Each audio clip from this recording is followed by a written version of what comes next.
Bienvenue, je m'appelle Doina. Nous sommes le 1er juin 2021 et pour la balade audio d'aujourd'hui, que j'ai appelée Culpabilité éducative, je me suis installée dans ma vieille chambre d'ado.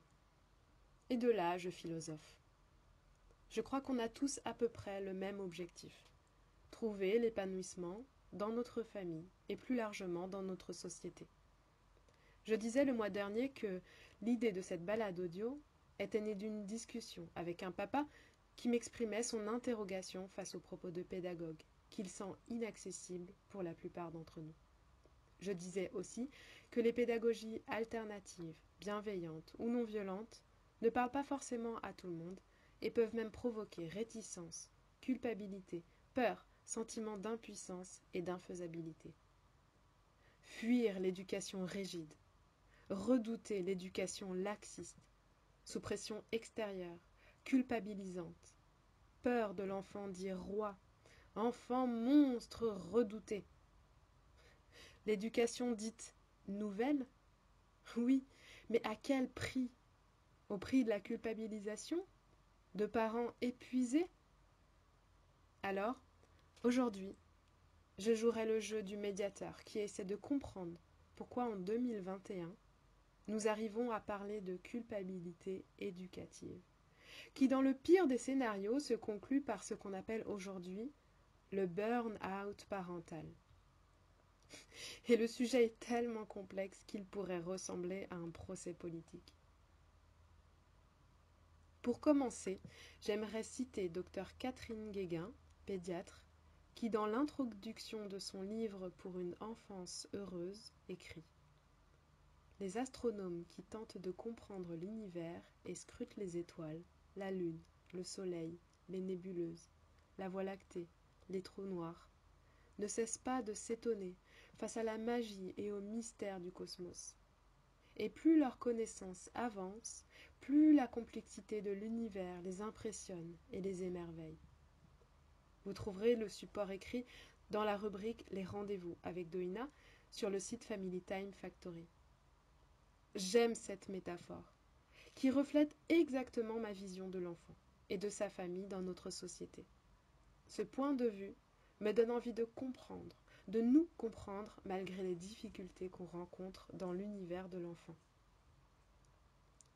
Le dictionnaire nous propose beaucoup de mots complexes pour dire un sentiment difficile à exprimer. Culpabilité. État plus ou moins angoissé et morbide, sentiment douloureux et normal qu'éprouve un sujet à la suite d'une faute réellement commise, dont il se sent coupable et responsable parce qu'elle représente la transgression d'une valeur, d'une règle qu'il a intériorisée et reconnue valable. Comportement qui en découle et qui caractérise principalement des réactions d'agressivité projetées chez autrui ou dirigées contre soi-même dans l'autopunition, l'auto-accusation et l'autodestruction. Mais pourquoi en arrive-t-on à ça? Pour moi, le sentiment de culpabilité est réveillé par deux événements. Un événement interne, la conception que je me fais de l'éducation. C'est-à-dire que j'aurais tendance à culpabiliser parce que je n'ai pas fait ce qui, selon moi, était bon pour l'enfant. Parce que je me suis fiée à des facteurs extérieurs. Et donc, le deuxième mouvement est externe. Ce qui est extérieur à ma conception de l'éducation, que je ne me suis pas appropriée, qui n'a pas encore de sens pour moi et qui me fait culpabiliser. Parce que je n'arrive pas à le mettre en place, ou que je n'ai pas envie de le mettre en place. Des facteurs externes, il y en a beaucoup. J'ai divisé ces facteurs en deux groupes, historico-culturels et informationnels. Facteurs historico-culturels. Chronologiquement, les mœurs ont changé durant ce siècle et ont fait évoluer notre relation à l'enfant. Mais en parallèle émergent pression, confusion, amalgame qui viennent engendrer la culpabilité chez l'adulte qui s'occupe de l'enfant. En fait, C'est à l'aube du XXIe siècle que l'enfant commence à être considéré comme une personne et à avoir des droits. J'arrive pas à imaginer que j'étais sur le point de naître quand on a reconnu la douleur chez l'enfant, ou quand la Convention des droits de l'enfant a été adoptée. Et c'est il y a à peine un demi-siècle que le travail des enfants a été limité, réglementé. Il vient donc de se passer quasi un siècle, que j'ai appelé siècle passerelle, entre l'avant et l'après, où de l'enfant pas vraiment considéré, on est passé à une estimation de l'enfant doté d'un plein potentiel dont il faut prendre soin pour optimiser l'adulte qu'il sera dans une société en devenir. Alors, on, c'est-à-dire des scientifiques, des philosophes, des sociologues, des psychologues, des pédagogues, et j'en oublie, ont transcrit leur thèse sur l'enfant et tout ce qui le concerne. Et nous voilà face à une pile de bouquins à potasser pour éviter de reproduire des faits pas très lointains et déprogrammer pas mal de nos réflexes éducatifs. Nous ne voulons pas reproduire les erreurs de nos parents. Oui, parce qu'à côté de ça, il se crée dans certaines familles, pour ne pas dire toutes, restons optimistes, une sorte de mise en doute de l'éducation que l'on a reçue de nos parents ou grands-parents. En parallèle avec ce phénomène facteur historico-culturel, toujours dans la chronologie, la société a évolué. Un sentiment de solitude est né dans une organisation sociale où, entre autres, nos parents, nos mères en l'occurrence, travaillent jusqu'à tard. Mais aussi, nous ne vivons plus les uns avec les autres. La question n'est pas d'émettre un avis sur ce phénomène, mais de me rappeler du proverbe africain. Il faut tout un village pour élever un enfant. Mais comment fait-on quand tout le monde a déserté ce village? Quand on n'a plus le relais pour nous soutenir dans notre apprentissage de parents? On a l'impression, le sentiment, ou même le souvenir qu'il s'agirait de savoir s'occuper des enfants avec évidence, naturellement. Vous vous rappelez du jardinier ou du tuteur dans notre rendez-vous coopération versus obéissance? Posture, observation, écoute, communication. C'est pas si simple. Nos activités sont parfois bien détournées, éloignées du caractère naturel de l'humain. Parce que pour couronner le tout, nous vivons dans un système où l'activité humaine va vite, bien trop vite, plus vite même que sa propre hôtesse, la planète, qui elle-même, dépassée, lutte à se régénérer. La performance au travail, la performance dans le couple, la performance dans la famille. Paradoxe d'être hyperactif dans toutes les tâches à accomplir, mais dans les faits, ne pas vraiment avoir l'impression d'être là, présent, concentré, avec nos enfants. Performance. Génération Y et Z. Et l'émergence de la commande, où on appuie sur un bouton et on reçoit quasi instantanément une réponse. Oui, sauf que ce qui n'est pas évident dans le sujet qui nous concerne, c'est qu'on a un rapport à l'humain. Qui plus est notre progéniture. Et en plus, grâce à la contraception et au droit à l'avortement, on a fait le choix d'avoir un enfant. Mais on n'a pas le mode d'emploi. Pour résumer, comme dit Dr Guéguin, les contraintes quotidiennes, le travail, les méconnaissances de ce qu'est un enfant, de qui est leur enfant, la profusion des avis, l'éducation reçue, l'isolement social peuvent rapidement mettre à mal la relation que les parents entretiennent avec leur enfant. Et aujourd'hui, en temps de crise sanitaire, d'une part le confinement intensifie notre isolement, et d'autre part, qu'on y adhère ou pas, l'école à la maison vient s'ajouter aux tâches des ménages. Après un état des lieux qui plombe bien l'ambiance, cerise sur le gâteau, voici la définition du mot éducation. Vous êtes assis? art de former une personne en développant ses qualités physiques, intellectuelles et morales, de façon à lui permettre d'affronter sa vie personnelle et sociale avec une personnalité suffisamment épanouie. Connaissance et pratique des bonnes manières de la société. Moyens mis en œuvre pour assurer cette formation. Oh, l'angoisse, la pression, le stress, perte de sens, insécurité du changement, préoccupation.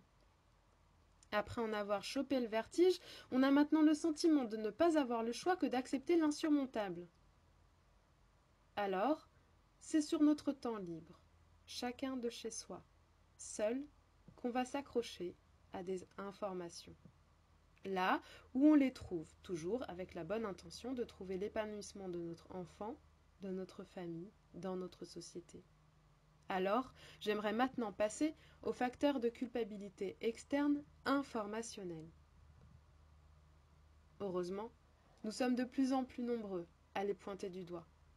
Les images sur les réseaux sociaux et dans les publicités de puériculture. Une pression culpabilisante, décuplée par ces images parfaites qu'on nous vend. La perfection peut-elle réellement exister sous forme de normes conventionnelles? Est-ce qu'on n'a pas tous notre définition de la perfection? Une pile de bouquins donc à potasser, à la recherche de modes d'emploi, recettes, catalogues de bonne conduite. Je pense que les auteurs de nombreux ouvrages, si ce n'est tous, ont pour objectif commun de rendre accessibles à nous tous les découvertes récentes sur l'enfant, malgré les mots savants qui semblent appartenir à une élite. Je viens de reprendre les mots de ce fameux papa, qui trouve ces ouvrages inaccessibles pour la plupart d'entre nous. C'est vrai que certaines formulations du siècle dernier nous demandent souvent de nous asseoir et remettre les choses dans le contexte d'aujourd'hui. Alors, on voit naître des conseils, des normes, des instructions. Ne pas asseoir son enfant avant qu'il en soit capable. Ne pas laisser son enfant pleurer. Ne pas dormir dans le même lit que son bébé. Ne pas. Sauf que, encore là, c'est pas si simple. On ne peut pas simplement copier et coller ces écrits, ces influences extérieures. Parce que chaque enfant, chaque adulte et chaque relation est unique. Dans l'introduction du livre « Il n'y a pas de parents parfaits », Isabelle Filiosa dit que la vie psychique des enfants est complexe. La vie psychique des adultes aussi. La relation entre les deux plus encore. Nos enfants nous parlent de nous. Leur histoire commence par la nôtre. Donc, avant de pouvoir s'approprier et appliquer quoi que ce soit, il faut observer, écouter, prendre conscience, comprendre, connaître et intégrer soi-même et l'enfant. Je repense à mon jardinier et mon tuteur de notre rendez-vous dernier. C'est un peu comme quand on attend la coopération d'un enfant. Il ne saura pas le faire s'il n'a pas compris et intégré l'information. Sinon, il ne saura qu'obéir sans en comprendre le sens. Ça ne nous facilite pas la tâche. Adultes, on va devoir se confronter à nos blessures, nos automatismes. Vous vous rappelez de cette phrase? Pourquoi ne pas dire que là, c'est dur pour nous aussi? Il est donc important de se comprendre pour comprendre l'autre. Attention, je nous vois venir. Hors de question que nous nous mettions à culpabiliser de ne pas avoir compris avant, ou culpabiliser de culpabiliser. Isabelle Filiosa nous dit: faut-il se montrer tolérant envers soi-même en tant que parent? La tolérance envers ses propres comportements destructeurs et le sentiment de culpabilité sont en réalité souvent concomitants, inséparables. Je préfère militer pour remplacer la tolérance par un vrai respect de soi, c'est-à-dire sans tolérance aucune, regarder ses comportements excessifs comme tels, mais sans jugement sur sa personne. On peut se dire, si j'agis comme je le fais, c'est que j'ai des raisons pour cela. Reste à découvrir ces raisons, pour mieux retrouver ma liberté de me comporter comme je le désire vraiment. Fin de citation. C'est sûr, c'est plus vendeur de parler de recettes magiques que de dire la misère d'où l'on vient. Et je ne sais pas si les grands pédagogues ont été de bons parents. Mais j'ai envie de laisser cette question en suspens pour respecter l'intimité de leur famille. Nous avons tous un idéal. Je mets ma main à couper que comme nous tous qui essayons de comprendre et d'appliquer leurs propos, les pédagogues ont, eux, écrit tous ces livres dans l'espoir d'apporter leur connaissance, leur expérience, pour changer, améliorer la prise en charge de l'enfant dans sa famille et dans sa société. Alors, la formation et la réflexion sont continues. La pédagogie n'est pas finie. Elle évolue avec son temps. Elle est en réflexion permanente pour s'adapter aux enfants, tous différents. Tout le monde a donc sa place dans la réflexion, chaque individu ayant une pensée unique. C'est super! On va pouvoir redevenir acteurs de l'éducation de l'enfant. Nous voilà rassurés, tous ces mots ne suppriment pas notre caractère, notre parentalité unique, notre personnalité, nos valeurs. Vous savez, pour moi, il ne s'agit pas seulement de développement personnel. Il s'agit de transformer le regard de la société vis-à-vis de l'enfant, de la famille et tout ce qui l'implique. Anna Roy, sage-femme, a lancé il y a presque 1 an une pétition réclamant une sage-femme pour une femme accouchant, en précisant le triste sentiment qu'elle a eu d'être maltraitante. Je suis infirmière puéricultrice de formation et même si je n'ai pas exercé la plus grande partie de ma profession en maternité et encore moins à l'hôpital, je souhaite soutenir ce mouvement en tant que professionnelle de la famille. Parce que moi aussi, j'ai culpabilisé et je me suis qualifiée de maltraitante. Aujourd'hui, en 2021, nous, parents et professionnels de la famille, avons quasi toutes les connaissances pour mettre en place un accueil optimal de l'enfant et de la famille dans notre société. Mais avons-nous tous les outils, tous les éléments matériels et humains à notre disposition ? Pas de bébé à la consigne a lancé sa pétition qu'elle a appelée « Parents, professionnels, citoyens, ensemble pour un printemps des modes d'accueil ». Dans la rubrique « Le village, les liens utiles », sur le site Family Time Factory, vous trouverez des liens vers des enquêtes, pétitions et questionnaires à destination de chacun d'entre nous, parents ou professionnels. S'il y a une chose que j'aimerais que vous reteniez de ce monologue sur la culpabilité éducative, c'est cette phrase. Ne restez pas seul. Ne restez pas seul. La communication, la parole, elle nous permet de formuler notre sentiment de culpabilité, prendre du recul, voir et observer ce sentiment, vraiment, sans aucun jugement. Déjà là, vous verrez ce sentiment diminuer.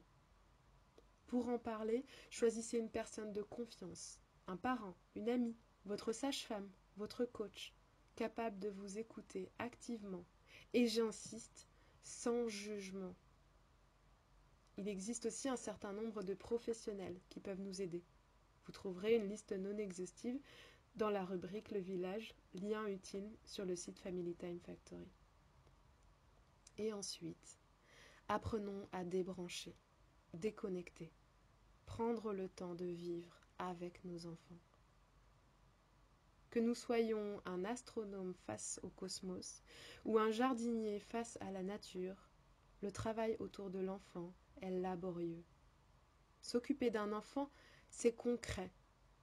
Un ami m'a soufflé ce mot, concret, pédagogie concrète.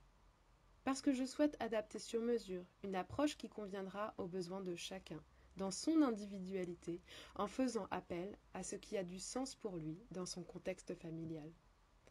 Parce qu'une méthode convient à l'un, mais pas forcément à l'autre, à un moment, mais pas à un autre.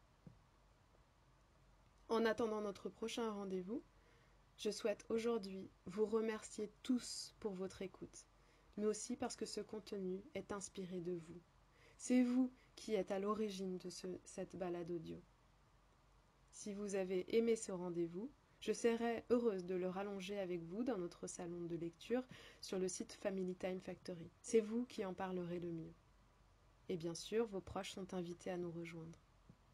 À ce qu'il paraît, pour optimiser la visibilité de cet audio, je dois aussi vous demander d'appuyer sur le petit pouce qui pointe vers le haut. Vous le voyez ? Je vous donne rendez-vous le 1er juillet prochain pour une balade audio où je souhaite rendre hommage à la femme qui, selon moi, se cache derrière ce qu'on appelle aujourd'hui la motricité libre, à l'enfant qui vit, à l'adulte qui réfléchit.